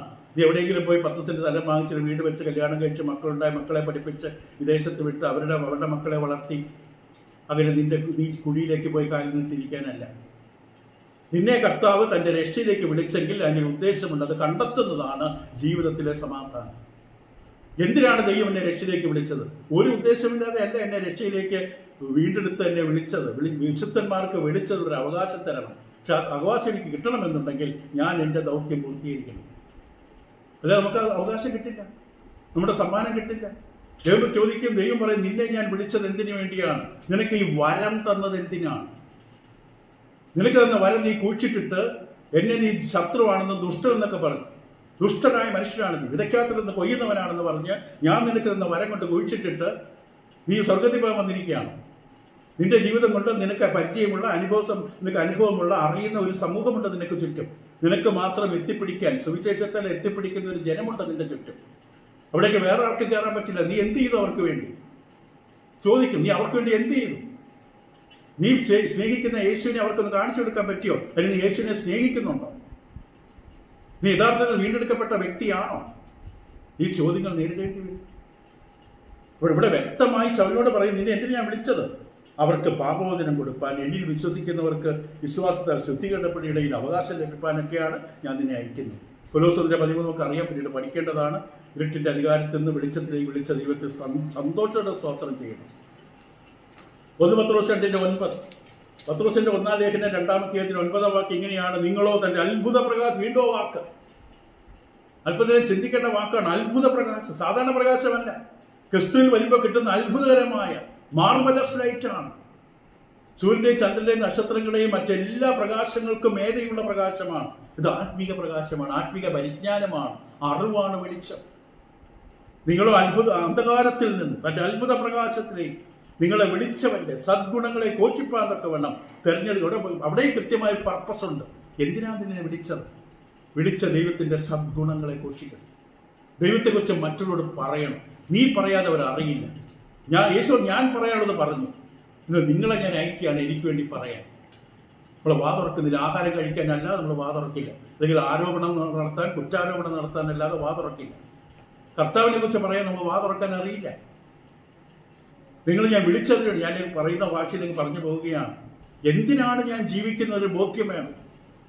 ഇത് വളരെ വ്യക്തമായിരിക്കണം. 1 പത്രോസ് 2:9. ഇപ്പൊ വിശുദ്ധൻ എന്നത് അവരുടെ വിളിയെ പരാമർശിക്കുന്നു. ഇവിടെ ജീവിത വിശുദ്ധിയുടെ നിലവാരം കാണിക്കുകയല്ല. വിശുദ്ധനെ വിളിച്ചുകൊണ്ട് അയാൾ വളരെ വിശുദ്ധനെന്നല്ല പറയുന്നത്. ആ വിളിയുടെ ഉദ്ദേശത്തെ കാണിക്കുക. നീ വിശുദ്ധനാകാൻ വിളിച്ചവനാണ്. വിശുദ്ധനാകാൻ വിളിച്ചതുകൊണ്ട് നീ വിശുദ്ധനായി ജീവിക്കുന്നു എന്നല്ല. പ്രാക്ടിക്കൽ അല്ല ഇത്. Positionally you are a saint. Practical life നീ ചിലപ്പോൾ എല്ലാ കള്ളത്തരം കാണിക്കുന്ന വ്യക്തിയാകാം, ഇതിലുള്ള മത്സരിക്കുന്ന വ്യക്തിയാണ് യേശാവ് പറഞ്ഞ പോലെ. പക്ഷെ നിന്നെ വിളിച്ചത് വിശുദ്ധനായിട്ടാണ്. ഉദാഹരണത്തിന് ആത്മീക സംഘർഷവും ഉപദേശപരമായ ആശയക്കുഴപ്പവും ധാർമ്മിക തകർച്ചയും നേരിടുന്ന, അന്യോന്യം കോടതി കയറുന്ന, പലതരമായ തരത്തിൽ വഴക്കുണ്ടാക്കുന്ന ഒരു സഭ, കൊരിന്ത് സഭ. ആ ഇടവകയെക്കുറിച്ച് പരാമർശിക്കുമ്പോഴും പൗലോസ് അപ്പോസ്തലൻ അവരെ വിളിച്ചത് ആരായിട്ടാണ്? വിശുദ്ധൻ എന്നാണ്. അവിടെ വഴക്കല്ലാതെ വേറെ ഒന്നുമില്ല. പക്ഷെ അവരെ പൗലോസ് വിളിച്ചത് നിങ്ങൾ വിശുദ്ധരാണ്. എന്നെങ്കിലും നിങ്ങൾ ആരാണെന്ന് അറിഞ്ഞിട്ട് അതനുസരിച്ച് ജീവിക്കാൻ സാധിച്ചാൽ നിങ്ങൾ ആ ലക്ഷ്യത്തിൽ എത്തിച്ചേരും. ഇതൊരു സ്ഥാനപ്പേരല്ല, നമ്മളെ വിളിച്ച ഉദ്ദേശത്തെ കാണിക്കുകയാണ്. ഇപ്പൊ പൗലോസ് അവരെ വിശുദ്ധൻ എന്നാണ് അഭിസംബോധന ചെയ്ത് കൊരിന്ത്യർക്ക് എഴുതിയ 1-ാം ലേഖനം 1-ാം അധ്യായം 2-ാം വാക്യം വായിച്ചു കേൾപ്പിക്കാം. 1 കൊരിന്ത്യർ 1:2. അപ്പൊ നമ്മളിത് മനസ്സിലാക്കണം. വിശുദ്ധൻ എന്ന വാക്കിന്റെ അർത്ഥം ദൈവേഷ്ടത്താൽ യേശു ക്രിസ്തുവിന്റെ അപ്പോസ്തലനായ വിളിക്കപ്പെട്ട പൗലോസും സഹോദരനായ സുസ്തനേസും കൊരിന്തിലുള്ള ദൈവസഭയ്ക്ക് ഇവിടെ വിളിച്ചത് ദൈവസഭ എന്നാണ് വിളിച്ചത്. ഒരുപക്ഷെ വിശുദ്ധൻ എന്ന് വിളിക്കുന്നു, ചില ദൈവസഭയെന്ന് വിളിക്കുന്നു, കർത്താവിനുള്ള സഭയെന്ന് വിളിക്കുന്നു. നമ്മൾ കണ്ട എല്ലാ ആശയം ഒന്നാണ്. ദൈവസഭയ്ക്ക് ക്രിസ്തു യേശുവിൽ വിശദീകരിക്കപ്പെട്ടവരും അവിടെയും ഇവിടെയും എവിടെയും പൗലോസ് എഴുതുന്ന സ്ഥലത്ത് കൊരിന്ത് സഭയ്ക്ക് എവിടെയും ലോകമെങ്ങുമുള്ള വിശുദ്ധന്മാർ, എവിടെയും നമ്മുടെ കർത്താവായ യേശു ക്രിസ്തുവിന്റെ നാമത്തെ വിളിച്ചപേക്ഷിക്കുന്ന ഏവരോടും കൂടെ വിളിക്കപ്പെട്ട വിശുദ്ധന്മാരുമായവർക്ക് തന്നെ. ഇങ്ങനെ വിളിച്ച് വേർതിരിക്കപ്പെട്ടവർക്കാണ് ഈ ദൈവത്തെ വിളിച്ചപേക്ഷിക്കാൻ, യേശുവിന്റെ നാമത്തിൽ വിളിച്ചപേക്ഷിക്കാനുള്ള അവകാശം. അപ്പൊ ഇവരെ വിശുദ്ധന്മാർ എന്നാണ് അഭിസംബോധന ചെയ്തത്. അപ്പൊ ഇവരെ തന്നെ വിളിച്ച ഒരു വിശേഷ പദമാണ്. കൊലോസ്യർ 1-ാം അധ്യായത്തിന്റെ 1-ാം വാക്കിലേക്ക് മടങ്ങി വരുമ്പോൾ ഇപ്പൊ നമ്മൾ ഇതുവരെ കണ്ടത് വിശുദ്ധൻ എന്നാണ്. അടുത്ത വാക്ക് വിശ്വസ്ത സഹോദരൻ. അതിൽ വിശ്വസ്തൻ എന്ന വാക്കിലേക്ക് നോക്കാം. വിശ്വസ്തൻ, വിശ്വാസം എന്ന മൂലവാക്കിൽ നിന്നാണ് വിശ്വസ്തൻ എന്ന വാക്ക് വരുന്നത്. കർത്താവ് യേശുവിൻ്റെ അനുയായികളെ വിശേഷിപ്പിക്കാൻ ഉപയോഗിക്കുന്ന ഈ പദം മറ്റു പലരെക്കുറിച്ച് പറയാൻ ഉപയോഗിക്കാറുണ്ട്. വിശ്വസ്തൻ എന്ന വാക്ക്, യജമാനനോട് വിശ്വസ്തനായ ദാസൻ, മത്തായി 24:45 മത്തായി 24:45 25, 21, 23 യജമാനനോട് വിശ്വസ്തനായ ദാസൻ എന്ന അർത്ഥത്തിൽ അവിടെ പറയുന്നുണ്ട്. മത്തായി 24:45 ഇങ്ങനെയാണ് കൊടുത്തിരിക്കുന്നത്: എന്നാൽ യജമാനൻ തൻ്റെ വീട്ടുകാർക്ക് തത്സമയത്ത് ഭക്ഷണം കൊടുക്കേണ്ടതിന് അവിടെ മേൽ ആക്കി വെച്ച വിശ്വസ്തൻ ബുദ്ധിമാനുമായ ദാസനാ. വിശ്വസ്തൻ എന്ന വാക്ക് 25, 21, 23 ഉണ്ട്. രണ്ടാമത് ഉടമസ്ഥനോട് വിശ്വസ്തനായ തൊഴിലാളി, ഗൃഹവിചാരകൻ. ഉടമസ്ഥനോട് വിശ്വസ്തനായ ഗൃഹവിചാരകൻ, ലൂക്കോസ് 12:42. ഇപ്പൊ വിശ്വസ്തൻ എന്ന വാക്ക് ഉപയോഗിച്ചിരിക്കുന്ന പല തലങ്ങളാണ് നമ്മൾ പറയുന്നത്. ലൂക്കോസ് 12:42 ഇങ്ങനെ നമുക്ക് കാണുവാനായിട്ട് സാധിക്കും. കർത്താവെ എന്ന് പത്രോസ് ചോദിച്ചിട്ട് കർത്താവ് പറഞ്ഞത്, തക്ക സമയത്ത് ആഹാരവിധം കൊടുക്കേണ്ടതിന് യജമാനൻ തന്റെ വേലക്കാരുടെ മേൽ ആക്കുന്ന വിശ്വസ്തനും ബുദ്ധിമാനുമായ ഗൃഹവിചാരകൻ. അവിടെയും യജമാനനോട് വിശ്വസ്ത കാണിക്കുന്ന ഗൃഹവിചാരകൻ. വേറൊരർത്ഥം ലൂക്കോസ് 16:10 നിന്ന് കാണാം. വിശ്വസ്തൻ എന്ന വാക്കിന്റെ മറ്റൊരർത്ഥം വളരെ പ്രധാനപ്പെട്ട ഒരു വാക്യമാണ്. ലൂക്കോസ് 16:10 അവിടെ പറയും. ലൂക്കോസ് 16-ാം അധ്യായത്തിന്റെ 10-ാം വാക്യത്തിൽ കൊടുത്തിരിക്കുന്നത്, അത്യല്പത്തിൽ വിശ്വസ്തനായവൻ അധികത്തിലും വിശ്വസ്തൻ, അത്യല്പത്തിൽ നീതി കെട്ടവൻ അധികത്തിലും നീതി കെട്ടവൻ. ഇപ്പൊ ഏൽപ്പിച്ചത് ചെറുതാണ്, അയ്യോ മറ്റുള്ളവരുടെ പ്ലേറ്റിലേക്ക് നോക്കിക്കൊണ്ട് എനിക്ക് ഇത്രയും കിട്ടിയെന്നുള്ള പരാതിയല്ല. എനിക്ക് ദൈവം എന്താണ് ഏൽപ്പിച്ചത്? എൻ്റെ കഴിവും പ്രാപ്തിയും യോഗ്യതയും എൻ്റെ ആരോഗ്യസ്ഥിതിയും കൊണ്ട് അറിയുന്ന ദൈവം എന്നെ ഏൽപ്പിച്ച ദൗത്യം എന്താണ്, അത് ഞാൻ നിറവേറ്റണം. മറ്റൊരാൾ ചെയ്യുന്നില്ല നോക്കിക്കൊണ്ട് എൻ്റെ ജോലി ചെയ്യാതിരിക്കരുത്. അയാൾ കുടിച്ചിട്ടെന്ന് പറഞ്ഞുകൊണ്ട് ഞാൻ കുടിച്ചിടരുത്. അയാൾ പാടുന്നില്ല, അയാൾ കർത്തൃമേശ എടുക്കുന്നത് ഞാൻ കർത്തൃമേശ എടുക്കാതിരിക്കരുത്. മറ്റുള്ളവരെ ആശ്രയിച്ചല്ല നമ്മൾ ജീവിക്കരുത്. മറ്റുള്ളവർ പറയുന്ന കേട്ടുമല്ല നാം ജീവിക്കേണ്ടത്. നമുക്ക് നമ്മെക്കുറിച്ച് തന്നെ ബോധമുണ്ടാകണം. ഇവിടെ വ്യക്തമായി പറയുന്നു, അത്യല്പത്തിൽ വിശ്വസ്തനായവൻ അധികത്തിൽ വിശ്വസ്തൻ. 10 രൂപ തരുമ്പോൾ അതിൽ വിശ്വസ്ത കാണിച്ച് അടുത്ത പ്രാവശ്യം 15 രൂപ തരും. 15 വിശ്വസ്ത ഉണ്ടെങ്കിൽ അടുത്ത പ്രാവശ്യം 25 രൂപ കിട്ടും. ഉദാഹരണമാണ്. നമ്മളെ ഏൽപ്പിച്ചതിൽ വിശ്വസ്ത കാണിച്ചാൽ കൂടുതൽ തന്നുകൊണ്ടേയിരിക്കും ദൈവം. അത് ദൈവത്തിന്റെ രീതിയാണ്. മറ്റൊരു പ്രയോഗം പ്രവൃത്തികൾ 16:15 ക്രിസ്തുവിനോട് വിശ്വസ്തനായ അനുയായി. അർത്ഥത്തിൽ വിശ്വസ്തൻ എന്ന വാക്ക് ഉപയോഗിക്കുന്നു. പ്രവൃത്തികൾ 16:15. അപ്പോസ്തലരുടെ പുസ്തകം 16-ാം അധ്യായത്തിന്റെ 15-ാം ഭാഗത്തിൽ ഇങ്ങനെയാണ് പറയുന്നത്: കർത്താവിടെ ഹൃദയം തുറന്നു, അവളും കുടുംബവും സ്നാനമേറ്റു. ലുദിയാണ് വിഷയം. നിങ്ങൾ എന്നെ കർത്താവിൽ വിശ്വസ്ത എന്ന് എണ്ണിയിരിക്കുന്നുവെങ്കിൽ എന്റെ വീട്ടിൽ ഒന്ന് താമസിക്കേണ്ടത്. അപ്പം വിശ്വസ്തൻ എന്ന വാക്ക്, വിശ്വാസം എന്ന മൂലവാക്ക് റൂട്ട് വേർഡിൽ നിന്നാണ്. അത് നൗണാണ്. അതിൽ നിന്നാണ് വിശ്വസ്തൻ എന്ന വാക്ക് വരുന്നത്. യേശുവിന്റെ അനുയായികളെ വിശേഷിപ്പിക്കാൻ ഉപയോഗിക്കുന്ന വാക്ക് ക്രിസ്തുവിന്റെ അനുയായികളെല്ലാം വിശ്വസ്തരായി. ഈ വാക്ക് യജമാനോട് വിശ്വസ്തനായ ദാസനെ കുറിച്ചും ഉടമസ്ഥനോട് വിശ്വസ്തനായ തൊഴിലാളിയെ ഗൃഹവിചാരകനെ കുറിച്ചും സ്വന്തം ഉത്തരവാദിത്തങ്ങളോട് വിശ്വസ്തനായവനെ കുറിച്ചും ക്രിസ്തുവിനോട് വിശ്വസ്തനായവനെ കുറിച്ചും ഒക്കെ പറയുന്നു. ദൈവവും ക്രിസ്തുവും വിശ്വസ്തർ എന്ന് പരാമർശിക്കപ്പെടുന്നുണ്ട്. 1 കൊരിന്ത്യർ 1:9 നമ്മുടെ കർത്താവായ യേശു ക്രിസ്തുവിന്റെ കൂട്ടായ്മയിലേക്ക് നിങ്ങളെ വിളിച്ചിരിക്കുന്ന ദൈവം വിശ്വസ്തൻ. നിങ്ങൾ പരീക്ഷ നേരിടാൻ സമ്മതിക്കാതെ ദൈവം വിശ്വസ്തൻ. 1 കൊരിന്ത്യർ 10:13. 2 തെസ്സലോനിക്കർ 3:3 കർത്താവും വിശ്വസ്തൻ. ഇപ്പം ദൈവത്തെക്കുറിച്ചും യേശുക്രിസ്തുവിനെ കുറിച്ചും വിശ്വസ്തൻ. ഒരു മനുഷ്യൻ ലോകത്തിലെ ആൾക്കാരുടെ പ്രതികരണം അനുസരിച്ചല്ല അവർ പെരുമാറുന്നത്. എല്ലാവരും അയ്യോ എന്നെ സ്വീകരിക്കുന്നില്ലല്ലോ, സ്നേഹിക്കുന്നില്ലല്ലോ, കൈക്കൊള്ളുന്നില്ലല്ലോ, എന്റെ വചനത്തെ അനുസരിക്കുന്നില്ലെന്ന് പറഞ്ഞുകൊണ്ട് താൻ അവിടെ നിന്ന് പിൻവാങ്ങി പോകുന്നില്ല. തന്റെ ജോലി താൻ വിശ്വസ്തയോടെ ചെയ്ത് അവസാനിപ്പിക്കും. ഭൂമിയിലേക്ക് ഇറങ്ങി വന്നപ്പോൾ കർത്താവ് കാണിച്ചു തന്നു. ദൈവമക്കളെ ചിലരെ ഇപ്രകാരം വിശേഷിപ്പിച്ചുകൊണ്ട് വിശ്വസ്തനെന്ന്. വാക്യങ്ങൾ വായിക്കുന്നില്ല. കൊലോസ്യർ 1:7 എപ്പഫ്രാസ്. കൊലോസ്യർ 1:7 എപ്പഫ്രാസ്. കൊലോസ്യർ 4:7 തിഹിക്കോസ്. കൊലോസ്യർ 4-ാം അധ്യായത്തിന്റെ 7-ാം വാക്യത്തിൽ തിഹിക്കോസ് വിശ്വസ്തൻ. കൊലോസ്യർ 4:9 ഒനോസിമോസ് വിശ്വസ്തൻ. 1 തിമോത്തിയോസ് 1:2 പൗലോസ് സ്വയം പറയും കർത്താവിനെ വിശ്വസ്തൻ എന്ന് എണ്ണിയിരിക്കുന്നു. എബ്രായർ 3:3 മോശ വിശ്വസ്തനാണ് സ്വന്തം ഭവനത്തിൽ. 1 പത്രോസ് 5:12 സിൽവാനോസ് വിശ്വസ്തൻ. വെളിപാട് 2:13 അന്തിപ്പോസ് എന്ന വിശ്വസ്ത സാക്ഷി.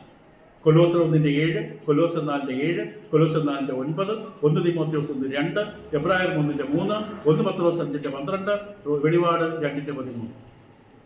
ഇപ്പൊ കൊലോസിലെ സഹോദരങ്ങളെ പൗലോസ് പറഞ്ഞു നിങ്ങൾ വിശ്വസ്തരാണ് എന്ന് പറഞ്ഞാൽ പൗലോസിന് അവരിലുള്ള വിശ്വാസമാണ്, ആത്മവിശ്വാസത്തെ സൂചിപ്പിക്കുകയാണ്. നിങ്ങളോടൊരു കാര്യം പറഞ്ഞാൽ നിങ്ങൾ ചെയ്യും, കാരണം നിങ്ങൾ വിശ്വസ്തരാണ്. ഇത് കേട്ടുകൊണ്ടിരിക്കുന്നവരല്ല നിങ്ങൾ. അവരെ വിശ്വസ്തരെന്ന് വിളിക്കുമ്പോൾ വലിയൊരു ഉദ്ദേശമുണ്ട്. അവരിലുള്ള പൗലോസിന്റെ ആത്മവിശ്വാസത്തെ സൂചിപ്പിച്ചുകൊണ്ടാണ് അവരെ അങ്ങനെ വിളിച്ചത്. ജീവിതത്തിൽ അവരെ പ്രോത്സാഹിപ്പിക്കണം. നിങ്ങൾ ഏറ്റെടുത്ത ദൗത്യം പൂർത്തീകരിക്കണം. ക്രിസ്തീയ ജീവിതം നിങ്ങൾ ജീവിക്കണം, ക്രിസ്തുവിൽ നടക്കണം. നിങ്ങൾ വിശ്വസ്തരാണ്. എനിക്കറിയാം നിങ്ങൾ വിശ്വസ്തരാണ്. ശ്രദ്ധിക്കുക, ക്രിസ്തു യേശുവിൽ വിശ്വാസം അർപ്പിച്ചത് കൊണ്ട് മാത്രമാണ് ഒരു വ്യക്തിക്ക് വിശ്വസ്ത ജീവിതം ജീവിക്കാൻ കഴിയുന്നത്. യേശുവിൽ വിശ്വാസം അർപ്പിച്ചതിനാലാണ് ഈ വിശ്വസ്ത ജീവിതം സാധ്യമാകുന്നത്. വേറെ നമ്മൾ മസിൽ പിടിച്ചിട്ടോ ജിമ്മിൽ പോയിട്ടോ പട്ടിണി കിടന്നിട്ടോ വേഷങ്ങൾ മാറി ധരിച്ചത് കൊണ്ടോ ഒന്നും വിശ്വസ്തനാകില്ല.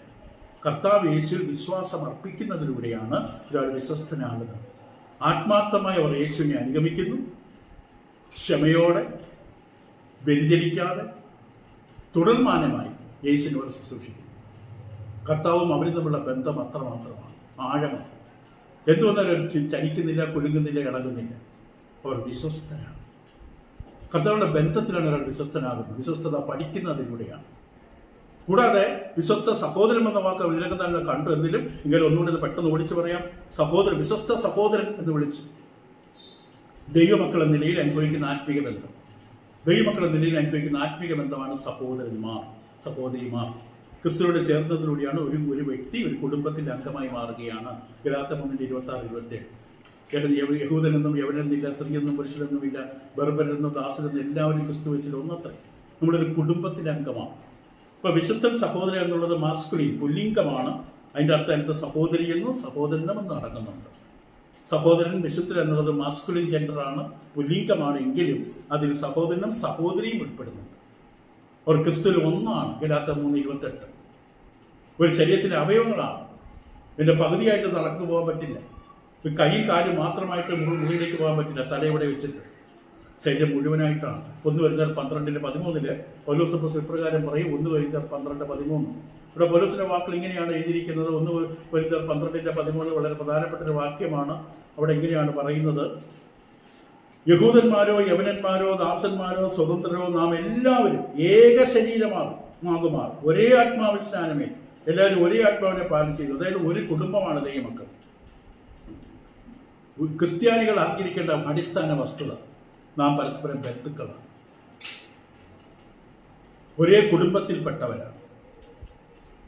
ക്രിസ്തുവിന്റെ ശരീരത്തിലെ അവയവങ്ങളാണ് തലയ്ക്ക് കീഴിൽ നിൽക്കുന്ന, പരസ്പരം ഒരുമിപ്പിച്ച് നിർത്തുന്ന ബന്ധമുള്ളവരാണ് ക്രിസ്ത്യാനികൾ. ഇനി മറ്റു പ്രയോഗം കൊലോസ്യത്തിൽ കാണുന്നത് ക്രിസ്തുവിൽ എന്ന വാക്ക്, ക്രിസ്തുവിൽ എന്ന വാക്ക്. ഇപ്പൊ ഒന്നുകൂടെ വായിക്കാൻ കൊലോസ്യലേഖനം. അപ്പോൾ ദൈവേഷ്ടത്താൽ ക്രിസ്തുവേശുവിന്റെ ദൈവേഷ്ടത്തെ കുറിച്ച് കണ്ടു, അപ്പോസ്തലൻ എന്ന വാക്കിനെ കുറിച്ച് കണ്ടു, പൗലോസിനെ കുറിച്ച് കണ്ടു, സഹോദരൻ തിമോത്തിയോസിനെ കുറിച്ച് കണ്ടു, കൊലോസിലുള്ള വിശുദ്ധന്മാർ എന്ന വാക്ക് കണ്ടു. ക്രിസ്തുവിൽ എന്ന വാക്കാണ് അടുത്തത്. വിശ്വസ്ത സഹോദരന്മാർ എന്ന വാക്ക് ചുരുക്കമായി കണ്ടു. ക്രിസ്തുവിൽ, ക്രിസ്തുവിൽ എന്ന് പറഞ്ഞാൽ ഒരേ ആത്മീക പദലത്തിൽ. ഇപ്പൊ മൈക്കിൾ സഹോദരൻ വേറെ സ്ഥലത്ത്, ഞാൻ വേറെ സ്ഥലത്തെന്നല്ല. രണ്ടുപേരും ഒരു മണ്ഡലത്തിലാണ്, ഒരേ സമൂഹ മണ്ഡലത്തിൽ, ഒരേ സ്ഫിയർ, ഒരേ പ്രതലത്തിലാണ് നിൽക്കുന്നത്. ഈ ചിന്ത നൽകി തന്നത്, അവതരിപ്പിച്ചത് യേശുവാണ് ആദ്യം. യോഹന്നാൻ 6:56 നിങ്ങൾ എന്നിലും ഞാൻ നിങ്ങളിൽ. യോഹന്നാൻ 6:66 വാക്യത്തിൽ ഈ ചിന്തകളൊക്കെ വീണ്ടും കുറച്ചും കൂടി നിങ്ങൾ സ്വയം ഇരുന്ന് ചിന്തിക്കേണ്ട കാര്യങ്ങളാണ്. യോഹന്നാൻ 6:56 വാക്യത്തിൽ ക്രിസ്തു പറഞ്ഞത് ഇങ്ങനെയാണ്: എന്റെ മാംസം തിന്നുകയും എന്റെ രക്തം കുടിക്കുകയും ചെയ്യുന്നവൻ എന്നിലും ഞാൻ അവനിലും. ആ പരസ്പര ബന്ധമാണ്. ഞാൻ എന്നിലും അവൻ എന്നിലും ഞാൻ അവനിലും. യോഹന്നാൻ 14:20 നിങ്ങൾ എന്നിലും ഞാൻ നിങ്ങളിലും, നിങ്ങൾ എന്നിലും ഞാൻ നിങ്ങളിലും. ഒരു മണ്ഡലത്തിലാണ്, ഒരുമിച്ച് നിൽക്കുകയാണ്. ക്രിസ്തു അവിടെ, ഞാൻ ഇവിടെയല്ല. ഞായറാഴ്ച രാവിലെ ഹോളി വരുമ്പോൾ ക്രിസ്തുവിലേക്ക് വന്നു, അങ്ങനെയല്ല. നിങ്ങൾ എന്നിലും ഞാൻ നിങ്ങളിലും. യോഹന്നാൻ 15 ആദ്യത്തെ 7 വാക്യങ്ങൾ. മുന്തിരിവള്ളിയും കൊമ്പുകൾ എന്ന പ്രയോഗം മനോഹരമായി അവതരിപ്പിച്ച ക്രിസ്തു. മുന്തിരിവള്ളിയും കൊമ്പ്, എന്നെ കൂടെ അതിന് സാധിക്കില്ല. നിങ്ങൾ എന്നിൽ വസിച്ചാൽ ഞാൻ നിങ്ങളിൽ വസിക്കും. അപ്പോസ്തലൻ പൗലോസാണെങ്കിൽ ഇതിന് കൂടുതലായിട്ട് കൂട്ടി ഇണക്കിയത് പൗലോസാണ്. ക്രിസ്തു എന്ന പ്രയോഗം ഏറ്റവും അധികം ഉപയോഗിച്ച്. ക്രിസ്തു യേശുവിനവർക്ക് യാതൊരു ശിക്ഷാവിധിയുമില്ല. റോമർ 8:1. 1 Corinthians 15:18 ക്രിസ്തുവിൽ നിദ്ര കൊണ്ടോ, ക്രിസ്തുവിൽ നിദ്ര കൊണ്ടോ. മരിക്കുമ്പോൾ ക്രിസ്തുവിൽ മരിക്കണം, അതിന് ക്രിസ്തുവിൽ ജനിക്കണം, ജീവിക്കണം, ക്രിസ്തുവിൽ മരിക്കണം. 1 Corinthians 15:18. 2 Corinthians 5:17 ക്രിസ്തുവിലായ അവൻ എന്തായി? പുതിയ സൃഷ്ടിയായി. അവൻ ക്രിസ്തുവിലായ പുതിയ സൃഷ്ടി. കൊലോസ്യത്തിലെ പല വാക്യങ്ങളുണ്ട് ക്രിസ്തുവിൽ എന്ന പ്രയോഗം. കൂടുതലായിട്ട് പിന്നീട് ഒരുപക്ഷെ ചിന്തിച്ചെന്ന് വരാം. കൊലോസ്യർ 1:4 കാണാം ക്രിസ്തുവേശുവിൽ നിങ്ങളുടെ വിശ്വാസത്തെയും. ക്രിസ്തുവേശുവിൽ. അതിന് 28 വാക്യം 1-ാം അധ്യായം. അവനെ ഞങ്ങൾ അറിയിക്കുന്നതിൽ ഏത് മനുഷ്യനെ ക്രിസ്തുവിൽ തികഞ്ഞവനാക്കുക. 2:5 കൊലോസ്യർ. ഞാൻ ശരീരം കൊണ്ട് ദൂരസ്ഥനെങ്കിലും ആത്മാവ് കൊണ്ട് നിങ്ങളുടെ കൂടെയുള്ളവനായ നിങ്ങളുടെ ക്രമവും ക്രിസ്തുവിൽ നിങ്ങൾക്കുള്ള വിശ്വാസത്തിന്റെ സ്ഥിരതയും കണ്ട് സന്തോഷിക്കും. ഇപ്പൊ ക്രിസ്തുവിൽ ക്രിസ്തുവിൽ ക്രിസ്തുവിൽ ലളിതമായ അർത്ഥം ഇത്രയേ ഉള്ളൂ, ഒരേ ആത്മീക പ്രതലം. എല്ലാവരും ഒരേ ആത്മീക പ്രതലത്തിൽ, പ്രവർത്തന മണ്ഡലത്തിൽ, സമൂഹ മണ്ഡലത്തിൽ, ഒരു സ്ഥലത്ത് ക്രിസ്തുവിൽ. ക്രിസ്തുവിലുള്ള വിശ്വാസത്തിൽ ക്രിസ്തുവിന്റെ ചേരുവാൻ സ്നാനം സ്വീകരിച്ചത് വഴിയാണ് കൊലോസിലുള്ളവരും ക്രിസ്തുവിലെത്തിയത്, തെസലോനിക്കലുള്ളവരും ക്രിസ്തുവിലെത്തി, ഇടപ്പള്ളിയിലുള്ളവരും ക്രിസ്തുവിലെത്തി, അവിടെ ആ ദേശത്തുള്ളവർ ക്രിസ്തുവിലെത്തി, റോമിലുള്ളവർ ക്രിസ്തുവിലെത്തി. എല്ലാവരും ക്രിസ്തുവിൽ വന്നു, ഒരു മണ്ഡലത്തിൽ വന്നു. അത് ക്രിസ്തുവിലുള്ള വിശ്വാസം, ക്രിസ്തുവിന്റെ ചേരുവാൻ സ്നാനം സ്വീകരിച്ചത് വഴിയാണ് കൊലോസിലുള്ളവർ ക്രിസ്തുവിലായത്. റോമർ 6:3, ഗലാത്യർ 3:27 നമുക്കറിയാം, സ്നാനം ക്രിസ്തുവിനോട് നമ്മൾ ചേരുകയാണ്. ക്രിസ്തുവിന്റെ ഒരു കഷ്ണം ജപ്പാനിലും, ഒരു കഷ്ണം ബാബിലോണിലും, ഒരു കഷ്ണം ഇങ്ങനെ വേറെ മാൾട്ടയിലും, ഒരു കഷ്ണം ടിബറ്റിലും അല്ല, എല്ലാവരും ക്രിസ്തുവിലാണ്. ഗലാത്യർ 3:27. ഇങ്ങനെ ക്രിസ്തുവിനാകുന്നവർക്കാണ് എഫേസ്യ ലേഖനം 1:3 സ്വർഗത്തിലെ സകല ആത്മീയ അനുഗ്രഹങ്ങളൊന്ന് ക്രിസ്തുവിലാണ്. എന്തൊക്കെയാണ് അനുഗ്രഹങ്ങൾ? ഒന്ന്, നമ്മുടെ അതിക്രമങ്ങളുടെ മോചനം. ക്രിസ്തുവിനുള്ള ആത്മീയ അനുഗ്രഹങ്ങൾ എന്താണ്? ചുരുക്കമായി പെട്ടെന്ന് പറയാം. ക്രിസ്തുവിനുള്ള ആത്മീയ അനുഗ്രഹങ്ങൾ എന്താ? ഇതൊക്കെ നമ്മുടെ സ്വന്തമാണ്. നമുക്ക് ഭൂമിയിൽ റേഷൻ കാർഡ് കാണില്ല, ID കാർഡ് കാണില്ല, മറ്റ് സമ്പത്ത് കാണില്ല, സ്വത്ത് കാണില്ല. പക്ഷെ ഞാൻ ക്രിസ്തുവിലാണ്. പക്ഷെ ഞാനാണ് ഭൂമിയിലെ ഏറ്റവും വലിയ സമ്പന്നൻ. ഒന്ന്, എനിക്ക് പാപമോചനമുണ്ട്. ലോകത്തിലെ സമ്പന്നർക്കില്ലാതെ, ആരുടെ പേര് പറയുന്നില്ല, അവർക്കൊന്നും ഇത് കിട്ടിയിട്ടില്ല. പാപങ്ങളുടെ അതിക്രമങ്ങളുടെ മോചനം. 2 തിമോത്തിയോസ് 2:1 ക്രിസ്തുവിലുള്ള മറ്റനുഗ്രഹം കൃപ. ക്രിസ്തുവിൽ വന്നോ ഇവിടെ അടുത്ത് പഠിക്കുന്ന മനോഹരമായ ഒരു വിഷയമാണ് കൃപ. കൃപ കിട്ടും. 2 തിമോത്തിയോസ് 2:10 രക്ഷ, ക്രിസ്തുവിലുള്ള രക്ഷ. 4 നിത്യജീവൻ. 1 യോഹന്നാൻ 5:11 നിത്യജീവൻ. ക്രിസ്തുവിലാണ് സകല ആത്മീയ അനുഗ്രഹം. ഇത് വില കൊടുത്ത് വാങ്ങാൻ ഒരു ഹൈപ്പർ മാർക്കറ്റിൽ കിട്ടില്ല. ക്രിസ്തുവിലാണ് പാപങ്ങളുടെ മോചനം, ക്രിസ്തുവിലാണ് കൃപ, ക്രിസ്തുവിലാണ് രക്ഷ, ക്രിസ്തുവിലാണ് നിത്യജീവൻ. എഫേസ്യർ 2:13 വായിച്ചു കേൾക്കാം. എഫേസ്യർ 2:13 മുമ്പേ ദൂരസ്ഥരായിരുന്ന നിങ്ങൾ ഇപ്പോൾ ക്രിസ്തുവേശുവിൽ ക്രിസ്തുവിന്റെ രക്തത്താൽ സമീപത്തിലെത്തി. ദൈവത്തിന്റെ അടുക്കൽ നിന്ന് തിരശ്ശീലൊക്കെ കീറി മാറ്റുന്നു, ദൂതന്മാർ വഴിമാറി തന്നു, വാളൊക്കെ മാറ്റി തന്നു. ക്രിസ്തുവേശുവിൽ ക്രിസ്തുവിന്റെ രക്തത്താൽ ദൂരസ്ഥരായി നമ്മൾ ഇന്ന് ദൈവത്തിന്റെ സമീപസ്ഥരായി. പക്ഷെ ക്രിസ്തുവിൽ വന്നിട്ടില്ലാത്തവരെ കുറിച്ച് എഫേസ്യർ 2:12 പറയും. ക്രിസ്തുവിൽ വന്നിട്ടില്ലാത്തവർ, ക്രിസ്തുവിനെ കൂടാതെയുള്ളവർ, പ്രത്യാശയില്ലാത്തവർ, ലോകത്തിൽ ദൈവമില്ലാത്തവർ. ക്രിസ്തുവിൽ വന്നിട്ടില്ലാത്തവർ ആരും ദൈവമില്ലാത്തവരാണ്. നമ്മുടെ സമ്മതമൊന്നും വേണ്ട അത് സത്യമാകാൻ. ദൈവവചനമാണ് സത്യം. ഒരു വാക്കുണ്ട് ഇനി അടുത്തത് കൃപയിലേക്ക് വരുന്നതിന് മുമ്പ്. കൊലോസിയിലുള്ളവർക്ക്, ഇത് എഴുതുന്ന കൊലോസിലുള്ളവർക്കാണ്, അവർക്കാണ് ലേഖനം, അവരെ ഉദ്ദേശിച്ചാണ് എഴുതിയതെങ്കിലും ഇത് മറ്റുള്ളവർക്കും വേണ്ടി ഉള്ളതാണ്. എങ്ങനെ അറിയാം? കൊലോസ് 4:16 പറയുന്നത്, ഈ ലേഖനം നിങ്ങൾ അവിടെ വായിക്കണം, അവിടെയുള്ളത് ഇവിടെ വായിക്കണം. അപ്പൊ ഈ ലേഖനം അവർക്ക് മാത്രമല്ല മറ്റുള്ളവരും വായിക്കാനുള്ളതാണ്, നമ്മളും പഠിക്കാനുള്ളതാണെന്ന് അർത്ഥം. കാരണം പൗലോസിന്റെ ലേഖനങ്ങൾ പത്രോസിന്റെ 2-ാം ലേഖനം 3-15-16 പൗലോസിന്റെ ലേഖനങ്ങളെ കുറിച്ച് പത്രോസ് പറഞ്ഞു, മറ്റ് തിരുവെഴുത്തുകളെ പോലെ പൗലോസ് എഴുതിയതും എന്താണ്? തിരുവെഴുത്തുകളാണ്. പൗലോസിന്റെ എഴുത്തുകൾ തിരുവെഴുത്തുകളാണ്, ഹോളി സ്ക്രിപ്റ്റേഴ്സ് ആണ്. സകല കാലത്തുമുള്ള ദൈവമക്കൾക്കുള്ള നിർദ്ദേശങ്ങളാണ് ആത്മാവ് തരുന്നത്. കൊലോസിലുള്ളവർക്ക് വേണ്ടി മാത്രമല്ല, അങ്ങനെയാണെങ്കിൽ ബൈബിളിൽ ഉണ്ടാകില്ല. സകല മനുഷ്യർക്കുള്ള നിർദ്ദേശങ്ങളാണ് നൽകി തരുന്നത്, കർത്താവിന്റെ കൽപ്പനയാണ്. 1 കൊരിന്ത്യർ 14:37 പൗലോസ് അപ്പോസ്തലൻ പറയും. 1 കൊരിന്ത്യർ 14:37 അവിടെ പറയുന്ന ഇപ്രകാരം, എടുത്താൽ പ്രവാചകനെന്നോ ആത്മീയനെന്നോ ഒരുത്തൻ തോന്നുന്നുവെങ്കിൽ ഞാൻ നിങ്ങൾക്ക് എഴുതുന്നത് കർത്താവിന്റെ കൽപ്പനയാകുന്നെന്ന് അറിഞ്ഞുകൊള്ളട്ടെ. ഒരു ഞാൻ എഴുതുന്നത് എന്റെ സ്വന്തം ആലോചനയും തീരുമാനങ്ങളുമല്ല, കർത്താവിന്റെ കൽപ്പനയാണിത്. കർത്താവിന്റെ കൽപ്പനയാണ്. അപ്പോൾ നമ്മൾ ഇന്ന് ചിന്തിച്ച വാക്കുകൾ കൊലോസ്യ ലേഖനം 1-ാം അധ്യായത്തിൽ നമ്മൾ പ്രവേശിച്ചപ്പോൾ സഹോദരൻ എന്ന വാക്കിനെ കുറിച്ച് കണ്ടു. സഹോദരൻ എന്ന വാക്ക് 3 തലങ്ങളിൽ ഉപയോഗിച്ചു. രണ്ടാമതായിട്ട് നമ്മൾ കണ്ടത് വിശ്വസ്തൻ എന്ന വാക്ക് കണ്ടു. പിന്നീട് വിശ്വസ്തന്മാരുടെ കൂട്ടത്തിൽ തന്നെ സഹോദരൻ എന്ന വാക്ക് ചുരുക്കമായിട്ട് കണ്ടു. പിന്നീട് ക്രിസ്തുവിൽ എന്ന വാക്കിന്റെ അർത്ഥം കണ്ടു. കൊലോസയിലുള്ളവർക്കാണ് എഴുതിയത്, പക്ഷെ എല്ലാവർക്കും. ഇനി നമ്മൾ വാക്ക് ചിന്തിക്കാൻ പോകുന്ന ഒരു 6 മിനിറ്റേ ഉള്ളൂ. കൃപയും സമാധാനം. കൊലോസ്യ ലേഖനം 1-ാം അധ്യായം. കൊലോസ്യ ലേഖനം 1-ാം അധ്യായത്തിൽ 2-ാം വാക്യം, നമ്മുടെ പിതാവായ ദൈവത്തിൽ നിന്ന് നിങ്ങൾക്ക് കൃപയിൽ സമാധാനം ഉണ്ടാകട്ടെ. മറ്റു ലേഖനങ്ങൾ എഴുതുമ്പോൾ കാണാറുള്ള അതേ അഭിവന്ദനം എല്ലാ ലേഖനങ്ങളിലും ഉണ്ട്. റോമർ 1:7 1 വാക്യങ്ങൾ എഴുതണമെന്നില്ല. 1 വരെ എല്ലാ ലേഖനങ്ങളും ആരംഭം വായിച്ചാൽ മതി. 1 കൊരിന്ത്യർ 1:3, 2 കൊരിന്ത്യർ 1:2, ഗലാത്യർ 1:3, എഫേസ്യർ 1:2, ഫിലിപ്പിയർ 1:2, 1 തെസ്സലോനിക്കർ 1:1, ഇംഗ്ലീഷും മലയാളം വ്യത്യാസമുള്ളവർ ചിലപ്പോൾ നിങ്ങൾ ഒന്ന് രണ്ട് വാക്കുകൾ ചേർത്ത് വായിച്ച് നോക്കേണ്ടി വരും. 1 തെസ്സലോനിക്കർ 1:1, 2 തെസ്സലോനിക്കർ 1:2, 1 തിമോത്തിയോസ് 1:2, 2 തിമോത്തിയോസ് 1:2, തീത്തോസ് 1:4, ഫിലമോൻ 3. ഈ ലേഖനങ്ങളെല്ലാം പൗലോസ് കൃപയിൽ സമാധാനം നിങ്ങൾക്കുണ്ടാകട്ടെ പിതാവായ ദൈവത്തിൽ. അത് നമുക്ക് പിന്നീട് നോക്കാം. കൃപ എന്നുള്ളത് യവന വന്ദനമാണ്. ഗ്രീറ്റിംഗ് ആണ് കൃപ എന്നുള്ളത്. സമാധാനം യഹൂദ വന്ദനമാണ്.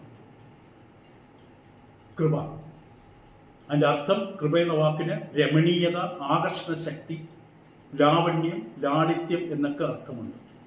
ഇംഗ്ലീഷിൽ ചാം, ലവ്ലിനെസ്, രമണീയത, ആകർഷണ ശക്തി. കൃപയുള്ള മനുഷ്യൻ രമണീയനാണ്, അവൻ ആകർഷണീയനാണ്, അവന് ലാളിത്യമുണ്ടാകും, അവന് അനുകമ്പയും കാരുണ്യ ഫേവറുണ്ടാകും. ഇപ്പം രമണീയത, ആകർഷണ ശക്തി, ഞാൻ ഇഷ്ടത്തിൽ പല വാക്കുകൾ ആ വാക്കിൻ്റെ അർത്ഥമായി കണ്ടെത്തിയതാണ്. ലാവണ്യം, ലാളിത്യം, അനുകമ്പ, കാരുണ്യം. ഇതൊരു വ്യക്തിയിലുണ്ടാകും. ആ വ്യക്തിക്ക് കൃപയുണ്ടാകും. ദൈവത്തിൻ്റെ കൃപ കിട്ടിയ വ്യക്തിയാണെങ്കിൽ ഈ വ്യക്തിയിൽ ഇതുണ്ടാകും. അത് അനുഭവിക്കും. കൂടാതെ താനുമായി ഇടപെടുന്നവർക്ക് അത് കാണാനും പറ്റും. ആ വ്യക്തികൾ പറയും, ആ വ്യക്തിക്ക് കൃപയുണ്ട്. ആദ്യം എന്താണെന്ന് പഠിക്കണം. ഇപ്പം രമണീയത ഒരു ആകർഷണ ശക്തി, ലാവണ്യം, ലാളിത്യം, അനുകമ്പ, കാരുണ്യം. ഇതൊരു വ്യക്തിയിൽ നിലനിൽക്കും. അത് ആ വ്യക്തിക്ക് അനുഭവിക്കാൻ പറ്റും, കൂടെ ഇടപെടുന്നവർക്ക് അനുഭവിക്കാൻ പറ്റും. തിരുവെഴുത്തിൽ കൃപയുടെ ഉപയോഗം 5 തരത്തിലാണ്. 1 2 മാത്രം ഇന്ന് പറയാം. കൃപയുടെ ഉപയോഗം 5 തരത്തിലാണ് കൃപ എന്ന വാക്ക് തിരുവെഴുത്തിൽ ഉപയോഗിച്ചിരിക്കുന്നത്. ഒന്നാമത്തെ ആശയം ഗ്രേഷ്യസ്നെസ് ഓർ ചാം, അതായത് കൃപാകടാക്ഷം അല്ലെങ്കിൽ അനുകമ്പ അല്ലെങ്കിൽ ആകർഷകത്വം. കൃപാകടാക്ഷം, അനുകമ്പ, ആകർഷകത്വം. കൃപ എന്ന വാക്ക് ആദ്യമായി ഉപയോഗിച്ചിരിക്കുന്ന അർത്ഥം ഈ തരത്തിലാണ്. വാക്യം ലൂക്കോസ് 4:22. ലൂക്കോസ് 4:22 പറയും, എല്ലാവരും അവനെ പുകഴ്ത്തി, അവൻ്റെ വായിൽ നിന്ന് പുറപ്പെട്ട് ലാവണ്യ വാക്കുകൾ നിമിത്തം ആശ്ചര്യപ്പെട്ടു. കൃപ കിട്ടിയ മനുഷ്യൻ സംസാരിക്കുമ്പോൾ എല്ലാവരെയും സ്വാധീനിക്കും. ലൂക്കോസ് 4:22. ഗ്രേഷ്യസ്നെസ്, ചാം എന്നർത്ഥം. കൃപാകടാക്ഷം, അനുകമ്പ, ആകർഷകത്വം. മറ്റൊരു വാക്ക് കൊലോസർ 4:6. നിങ്ങളുടെ വാക്ക് എപ്പോഴും കൃപയോടുകൂടിയതും ഉപ്പിനാൽ രുചി വരുത്തിയതുമായിരിക്കട്ടെ. കൊലോസർ 4:6. നാം സ്വയം ചോദിക്കണം. ഞാൻ നോട്ടിൻ്റെ സൈഡിൽ എഴുതി വെച്ചു, ഞാൻ കൃപയുള്ളവനാണ്. നമ്മൾ സ്വയം ചോദിക്കണം, ഞാൻ കൃപയുള്ളവനാണ്.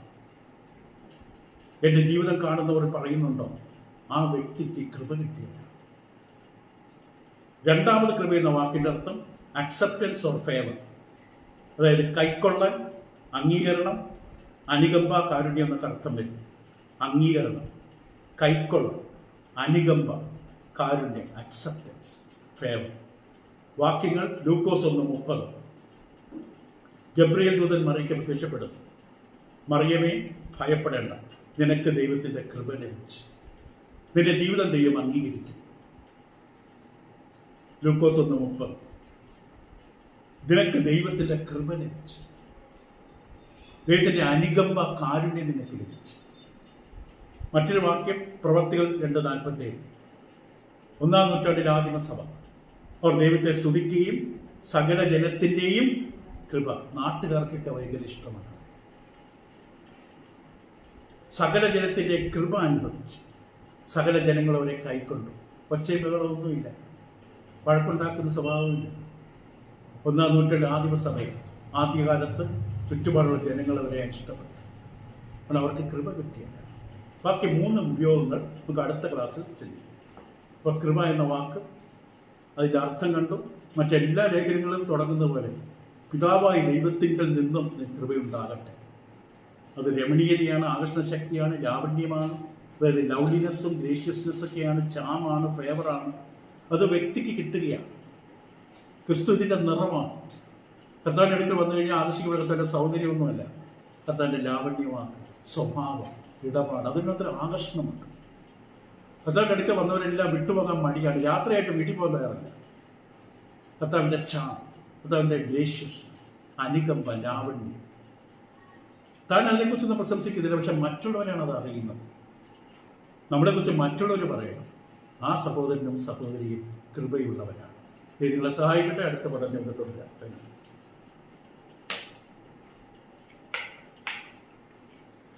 ബിഷപ്പ്